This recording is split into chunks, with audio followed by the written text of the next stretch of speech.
Hello guys and welcome back again to Mr. Gibbs Vlogs. So for tonight's video, mag-unbox tayo ng another plant mail from Shopee.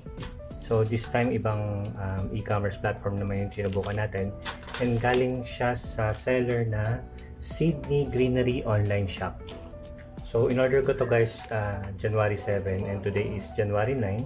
So buksan natin kung okay pa rin ba itong Philodendron Flow Money Eye na first time lang natin naalagaan. So tara, simulan na natin.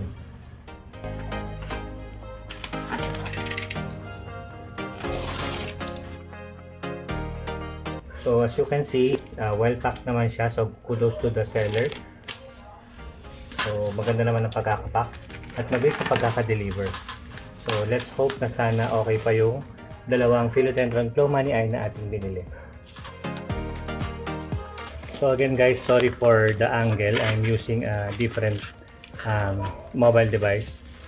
So ano lang tayo guys, cellphone lang muna tayo kasi low budget pa. So ito guys, nakalagay siya sa box.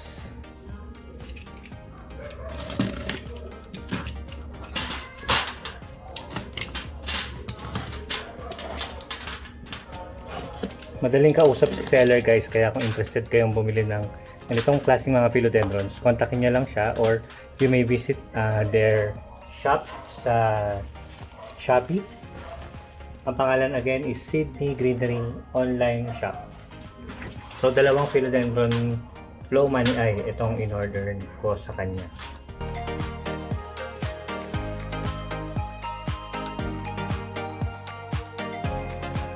Ayan guys, so nakikita natin na maingat si seller para hindi madamage yung mga leaves. Binigyan ako ng option ni seller guys na pumili sa available niyang tatlong pots. So ang pinili ko yung dalawang malalaki. So ito guys, nilagay niya sa protective na plastic bottle at sa nursery pot na pula. Yung isa naman guys is nakalagay sa box na hugis plastic bottle din or circular, parang cylinder, tapos may nursery pot din.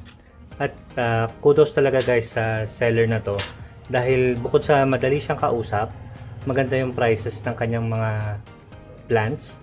Meron pa siyang parang pa-cotton effect na parang imported yung binili mong halaman. Kasi guys, pag bumili ka sa Thailand, may mga kasama pang ganito. Parang stuffing. So, tanggalin natin guys at buksan na natin. First time ko naka-receive ng online order na halaman na ganito kaganda yung packaging. Mo guys, pinaghirapan talaga ultimo sa pagbabalot ng halaman. So, ito na siya guys.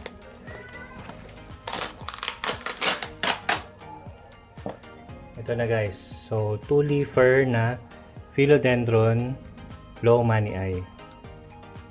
Yan guys. So, ito yung bagong unfurl na dahon.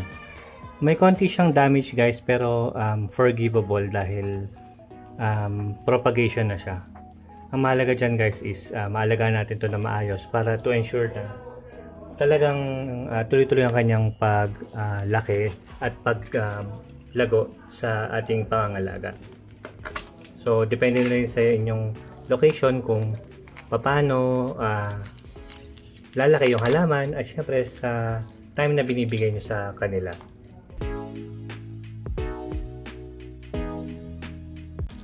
So, mukhang di ko na muna siya ililipat para hindi madisturbo yung mga roots. So far, mukhang okay pa naman siya dito sa nursery pot kasi maliit pa naman siya. Pag laki-laki, in the next videos, magre-repot tayo kapag okay na siya.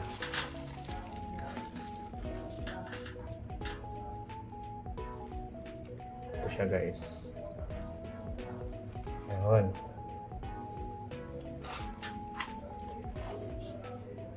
So guys, ito yung itsura ng kanyang potting mix na nilagay. Mukhang well draining naman guys kasi kita nyo oh, may mga parang perlite pa siya dyan or pamis.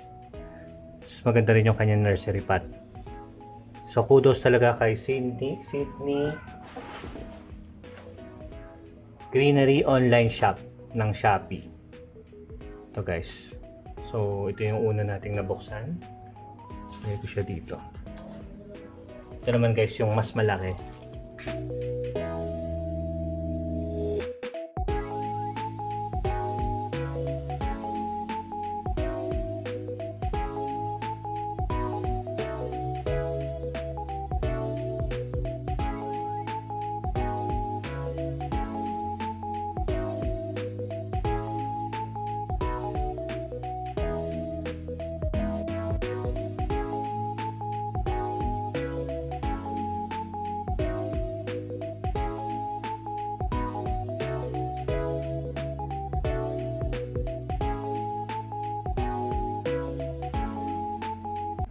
So, ito na nga siya guys. So, balik muna tayo dito sa maliit. Kasi may napansin ako. Meron na rin siyang shoot na ayan, napapalabas. Ayun, may maliit. Tapos itong isa guys is 4-leafer na Philodendron Ploma ni Ai. So, first time ko talaga guys makakakita ng juvenile na form or yung baby pa. And guys, so going 5 leaves na rin siya. Meron na rin siyang shoot dito. So, I believe this Philodendron Ploma ni Ai is creeping or crawling philodendron. And guys, so same potting mix. Ayan siya, 4-leafer. So, ito na yung mga pinakamalalaking leaves na meron si seller. At thank you very much kay Sydney Greenery online shop ng Shopee for letting me choose dun sa kanya mga available Ploma ni Ai. So, okay lang tong dami siya to guys kasi ako naman yung pumili niyan. Ang mahalaga, buhay yung halaman, healthy yung kanyang mga parts, petiole, leaves. Ito yung bagong unfurl. So, light green pa siya. At may papalabas na siyang shoot. And guys, so hindi ko na muna siya i-repat kasi maganda naman yung pagkaka-transfer dito ni seller. So guys, kung interested kayo sa ganitong mga halaman, ulitin ko lang, pwede niyong puntahan yung Sydney Greenery online shop. So, meron pa silang available plants, hindi lang tong Ploma ni Ai. Pero guys, first time ko talaga to at masasabi kong worth it. So, kung interested kayo sa ganitong mga videos, please like and subscribe sa ating channel para makagawa pa ako ng mas maraming plant unboxing at mga plant haul videos para lang sa inyo. So, thanks for your support and please subscribe again to the channel and help me grow para mag-shoot tayo sa algorithm ng YouTube. So maraming salamat again and this ends my video and happy planting. Bye bye.